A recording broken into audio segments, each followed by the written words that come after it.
If you want to be in a profession, oh my gosh, such as this,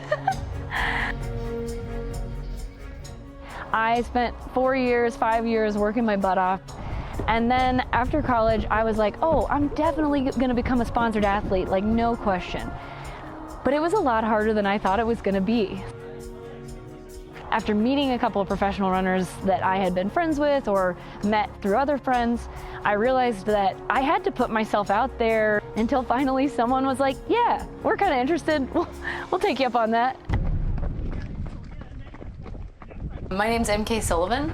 I'm from Reno, Nevada, and we're here in Madeira for training camp.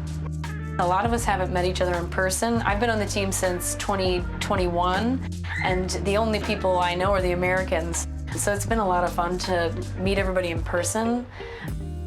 I want to be one of the best in the world with the 50K distance. I'm sure eventually I'll move up to the 100K. I've got no desire to run 100 miles, don't tell anybody. I just qualified for the US team to go to World Championships. Later in the year, I would like to run OCC. The whole team is trying to get out to the UTMB week so that we can all kind of race together. We have a really cool opportunity to create something just more sustainable long-term here at Craft. There are a couple of different ways that you can turn trail running or running into not just a passion, but a career. There are kind of 4 avenues for this, one of them being working for a brand, the other being working for a race.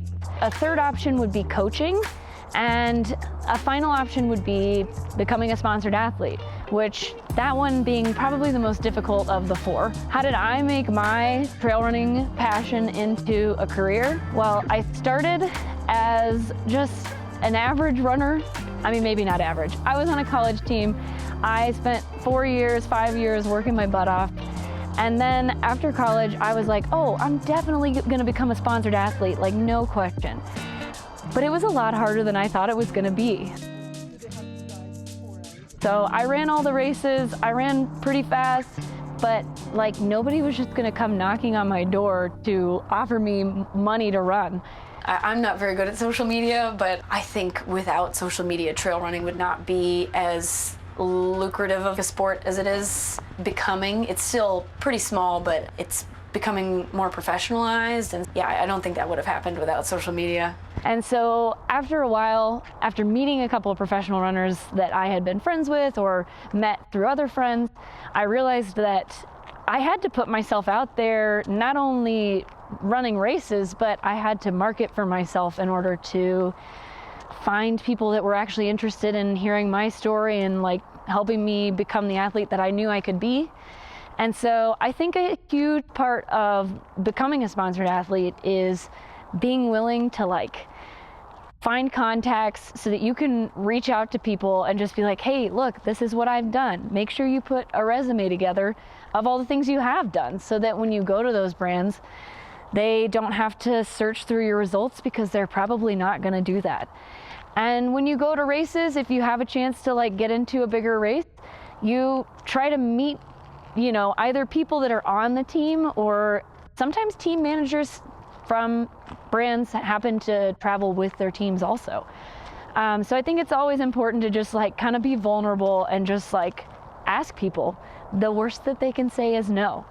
And the more connections that you make throughout the years, maybe eventually one of those turns out. It took me maybe 4 years of doing this to get sponsored because I wasn't able to take myself to the biggest stages to like get these huge results. So I just had to keep grinding away until finally someone was like, yeah, we're kind of interested. We'll take you up on that. And yeah, I'm definitely one of the fortunate ones, but I would say just put yourself out there.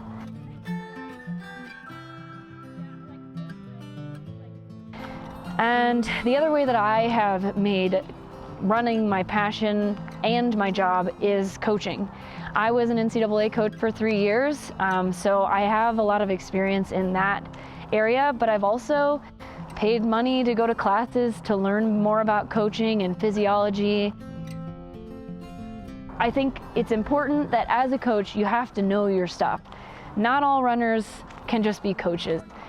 You should be taking the time to go to classes and learn about these things so that you can actually help people instead of just doing things that you might do for yourself, because not everybody's the same and everybody trains a little bit differently. But when it comes to finding a coaching platform, it depends on kind of what kind of person you are, I guess. I'm somebody who wants to coach. I don't necessarily want to manage. So for me, it was finding a company that was looking to hire coaches, and they take care of all of the onboarding, the financial stuff, and I'm just there to be a coach. But some people like to do all of that. And if that's the case, there are plenty of platforms out there where you can start your own company. It just comes with a lot more marketing and organizing, and at some point, if it's just you, it might become a little bit overwhelming. So I think with coaching, the most important thing is that you are going to educate yourself on these things, because the athletes deserve it. They might not be the best in the world, but they want to be better, and you can't make them better if you're just doing things that you saw online or things that work for you.